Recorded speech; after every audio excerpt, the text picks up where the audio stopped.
માધવ, હું શું કહું છું, લગ્ન પછી છે ને સંસ્કૃતિ, એક મિનિટ. આપણા બેવના મેરેજ છે તો તમારા ઘરવાળા એમને પણ બોલાવવા પડશે ને. હું તને કહ્યું તો હતું, એ આપણા લગ્ન માટે રેડી નથી. રાજી નથી તો પછી હવે શું, તું છે ને મારું ફેમિલી, મારી આખી દુનિયા. ને આમ પણ મેરેજ પછી તો મારે તારી જોડે તો જીવવાનું છે માધવ. ના સંસ્કૃતિ, આપણે એક કામ કરીએ તો આપણે તમારા ઘરે જઈને એ બધાને મનાવીએ તો કદાચ આવી જાય તો સારું રહેશે. ના, એવું કંઈ જ કરવાની જરૂર નથી. હું ઓળખું છું ને એ લોકોને, લોકો નહીં માને. તમે બધા એકબીજાને ઓળખો છો, ખાલી હું જ મારી જાતને નથી ઓળખતો. અને મને તો એ પણ ખબર નથી કે આ કાકા સિવાય બીજું કોણ છે મારા ફેમિલીમાં. છે ને, બીજા બધા જ છે તારા ફેમિલીમાં. બધા એટલે કોણ? તારા ફઈપા, તારા મામા, બીજા બધા જ છે. આ બધા અચાનક કેવી રીતે પહોંચશે? આપણે જો મેરેજ થોડા લંબાવીએ તો. માધવ, તું ચિંતા નહીં કર આ બધી વસ્તુની. તારા કાકા છે ને એ બધું જ સંભાળી લેશે. તને હજી ખબર નથી, તારે કાકા તો છે ને હેલિકોપ્ટર મોકલાવીને પણ એ બધાને બોલાવી લેશે. તું હવે છે ને ખાલી એક જ વાત પર ધ્યાન આપ. આપણા મેરેજ થવાના છે, આપણે એક થવાના છે કાયમ માટે. અને મેરેજ પછી માત્ર તું અને હું. તને ખબર છે માધવ, મેં તો એ પણ નક્કી કરી લીધું છે કે આપણે લગ્ન પછી હનીમૂન પર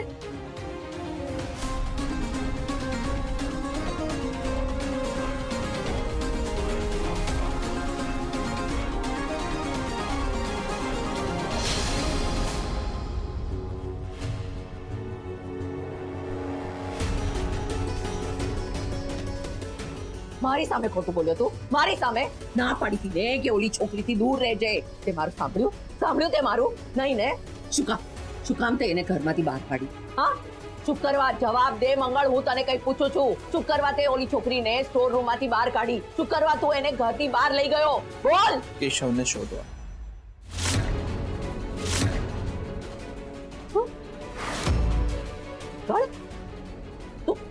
તું પણ આ સંસ્કૃતિની સાથે ગાંડો થઈ ગયો છે? હા, તને ખબર છે ને કેશવ નથી આ દુનિયામાં. કેશવ મરી ગયો છે. ભગવાન, હું શું કરું આ છોકરાનું, શું કરું હવે? કે શું મદદ કરી તેને? હા, મને પણ ખબર પડે ને કે તમે બહાર જઈને કેવા કેવા કાંડ કર્યા છે. મેં કઈ નથી કર્યું દાદી. હું ખાલી એને લાવવા લઈ જવાનું કામ કરતો હતો. ને પણ એટલે કે મેં એને પ્રોમિસ આપ્યું હતું કે કેશવ જીવતો મળશે, એના પુરાવા ના મળે ત્યાં સુધી હું કોઈને કઈ નહીં કહું. મળ્યા પુરાવા? બધી વાત મારે તને બે વાર પૂછવાની? હા, શું પૂછ્યું મેં તને? કેશવ જીવતો છે એના પુરાવા મળ્યા? તો વિશે વાત કરીશ તો દાદી માનશે નહીં. ના. ક્યાંથી મળે? હા, કેશવ જીવતો જ નથી તો પછી ક્યાંથી મળે? અરે તું પોતે જ હોસ્પિટલમાં જઈને કેશવની લાશ ઘરે લઈ આવેલો. તું પોતે જ અગ્નિ સંસ્કાર કરવા સ્મશાને ગયેલો. અને તેમ છતાં પણ તું ઓલી સંસ્કૃતિને આવી બાબતોમાં મદદ કરવા ગયો. અરે તારે તો સંસ્કૃતિને રોકવાની હોય, એને સમજાવવાની હોય. એના મગજમાં જે સાચું હોય ને એ નાખવાનું હોય. એની જગ્યાએ તું ઓલી સંસ્કૃતિ સાથે બહાર ભટકવા લાગ્યો. બોલ, ક્યાં જતા હતા તમે લોકો? બધી જ જગ્યાએ. હા, પોલીસ સ્ટેશન, હોસ્પિટલ, અને ક્યાંય પણ હું નહોતો જતો. હું ખાલી એને લઈ જતો.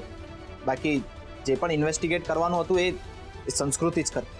તપાસમાં એને શું ખબર પડી? માધવ મરી ગયા. શું માધવ? માધવ જાણે એને શું મળ્યું. બાકી તમારી વાત સાચી છે કે મારે આ બધામાં પડવાની જરૂર નહોતી. મંગળ, શું ચાલી રહ્યું છે તારા મનમાં? કઈ નહીં દાદી. યાદ રાખજે મંગળ, હવે પછી તે જો સંસ્કૃતિને મદદ કરી છે ને તો મારાથી ભૂંડું કોઈ નહીં હોય. હું તમને સાચું કહું છું. મને જેટલી ખબર હતી એ બધું મેં તમને જણાવી દીધું છે. એનાથી વધારે મને કશું ખબર નથી. હવે પછી તું સંસ્કૃતિની આજુબાજુ દેખાણો છે ને તો તારા ટાટિયા ભાંગી નાખીશ. યાદ રાખજે, ગાંડા જોડીદાર કરતા ડાયા દુશ્મન વધારે સારા. કહેવત તો તમે સાચી કીધી દાદી, પણ આમાં ગાંડું કોણ અને ડાયું કોણ એ તમે ન કીધું. એટલે એ જ સંસ્કૃતિ માનસિક બીમાર છે કે નહીં એની મને જાણ નથી, પણ આ વાતમાં તમે જે રીતે રિએક્ટ કરી રહ્યા છો ને એ સાવ ખોટું જ છે.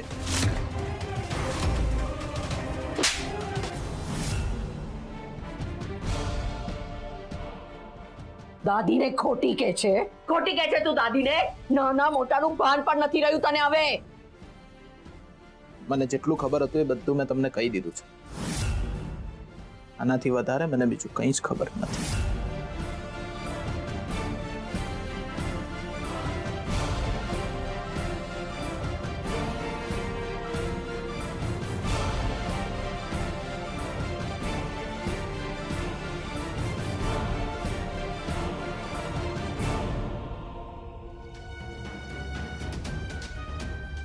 કાલે કાકા બહુ જ અપસેટ હતા. એવું લાગતું હતું કે હમણાં રડી પડશે ને એ મને કહેતા હતા કે એકલા કેટલું બધું સાચવી લે. આપણા બેઉના મેરેજ છે ને મારા ઘરવાળા. હું તને કહ્યું તો હતું એ આપણા લગ્ન માટે રેડી નથી. આ મેરેજ માટે હા પાડીને મેં સાચું કર્યું છે ને.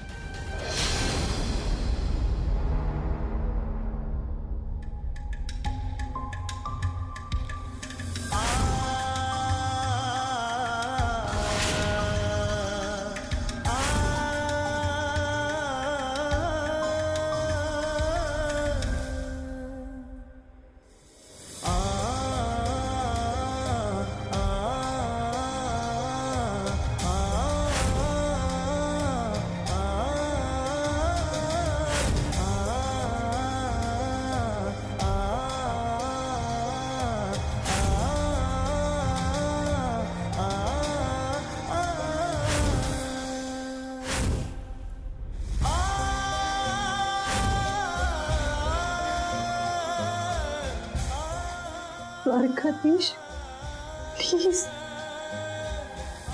હવે તમે જ મને આમાંથી બહાર નીકળવાનો રસ્તો દેખાડો. કંઈક કરો દ્વારકાધીશ, કંઈક પણ કરો, પણ પ્લીઝ.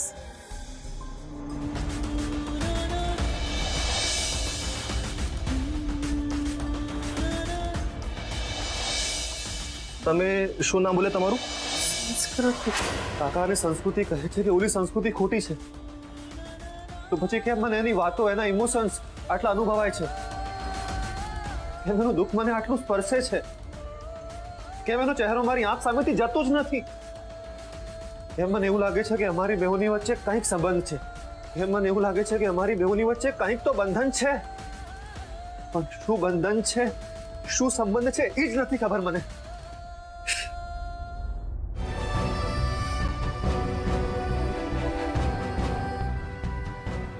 મને મારો કેશવ પાછો આપી દો.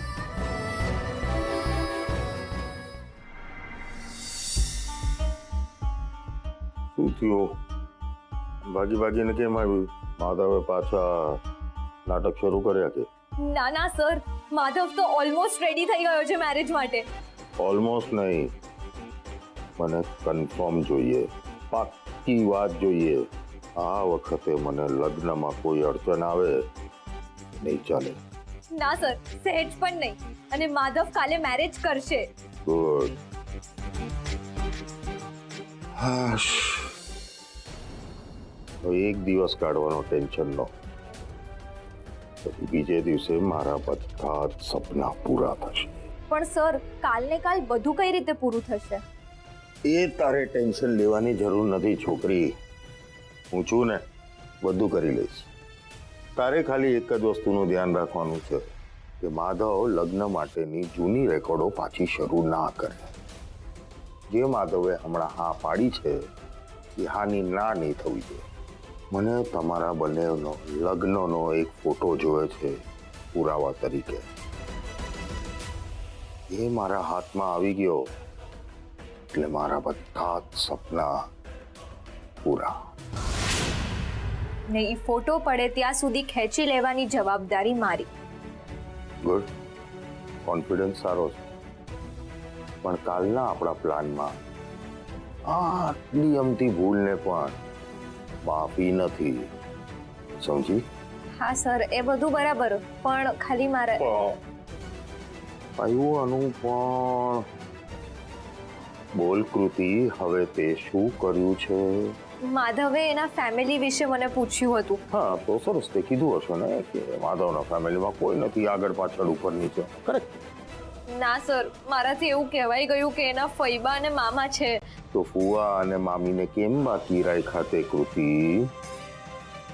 જ્યારે મોઢું બંધ રાખીને બેસવાનું હોય છે ત્યારે તો આમ બોળ બોળ બોળ કરતી હોય છે, અને જ્યારે બોલવાનું હોય છે ત્યારે મોઢામાં મગ ભરીને બેસે.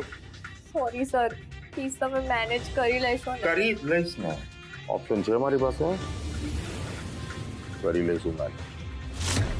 જો હું માધવ માટે ખોટી સંસ્કૃતિ ઊભી કરી શકતો હોઉં તો એના ફૈબાને મામા શું છે?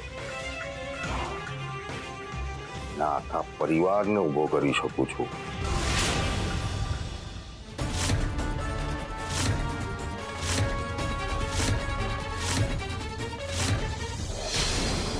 સંસ્કૃતિ અમેરિકા જાય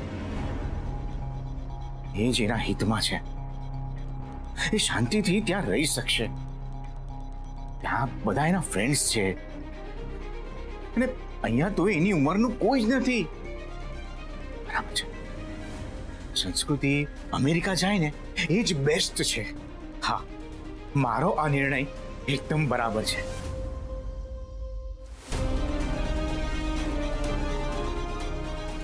હા, તો મારી જ ભૂલ, બહુ મોટી ભૂલ. અરે, સંસ્કૃતિ અહીંયા રહે, અહીંયા સારવાર કરાય, એ સાજી થાય, એ જોવાની જવાબદારી મારી છે. અને અત્યારે તો હું એના બાપની જગ્યાએ છું, એટલે મારી જવાબદારી છે, અને હું આ જવાબદારીમાંથી છટકીને એને પાછી અમેરિકા ધકેલી દઉં છું. મંગલને 100% બધી ખબર હશે. પૂછી લીધું, બહુ વાર પૂછ્યું, પણ એક જ વાત પકડીને બેઠો છે કે એ ખાલી સંસ્કૃતિને લાવવા મૂકવામાં જ મદદ કરતો હતો, બાકી એને બીજી કઈ ખબર નથી. અરે પણ ક્યાં લઈ જતો હતો, ક્યાં મૂકવા જતો હતો, કંઈક તો ખબર હશે ને. એ તો ખાલી ક્યારનો હોસ્પિટલ અને પોલીસ સ્ટેશન, આ બે જ નામ કે છે. એ આ મંગળની વાતનો કેટલો વિશ્વાસ કરાય? જરાય નહીં. એ છોકરાનો જરાય ભરોસો કરાય નહીં. તેમના પ્રેમમાં આંધળો થઈ ગયો છે. કાંઈ વાંધો નહીં ફૈબા, આમ પણ આપણને જે જોઈતું હતું એ ગુરુ અંકલ કરી ચૂક્યા છે. સંસ્કૃતિ સીધી અમેરિકા, ગગન મહેલ તમારા હાથમાં. શું વાત છે ફૈબા, તમારા તો બધા સપના પૂરા થવા માંડ્યા. એ બધું છોડ, મને એક વાત કે તું સંસ્કૃતિ સુધી પહોંચ્યો કેવી રીતે? પેલો માસ્ક વાળો માણસ સંસ્કૃતિને કિડનેપ કરીને લઈ જતો તો ત્યારે તું જ ત્યાં કેવી રીતે પહોંચ્યો? કોઇન્સિડન્સ ફૈબા. પેલું તમે શું કહો, અકસ્માત? કાગનું બેસવું ને દાળનું પડવું, એમ? એક્ઝેક્ટ. પણ મને કેમ એવું લાગે છે કે અહીંયા તો દાળનું પડવું અને કાગડાનું આવીને બેસવું એવું થઈ ગયું. નહીં ફૈબા, સાચે જ. ઇનફેક્ટ હું ત્યાંથી નીકળ્યો અને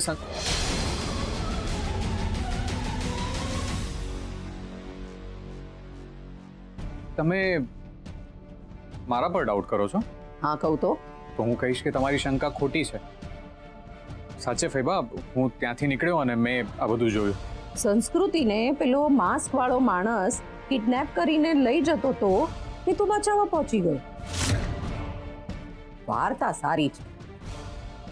તે બધું પેલા માસ્ક વાળા માણસ ઉપર ઢોળી દીધું, પણ અહીંયા કોઈ નથી. એટલે હવે મને સાચે સાચું કે તને કેવી રીતે ખબર પડી કે સંસ્કૃતિ ત્યાં ગઈ છે? ફૈબા, હું તમને સાચું કહી રહ્યો છું. It was just a coincidence. મારું ત્યાંથી નીકળવું અને સંસ્કૃતિનું ત્યાં હોવું, દેટ્સ ઇટ.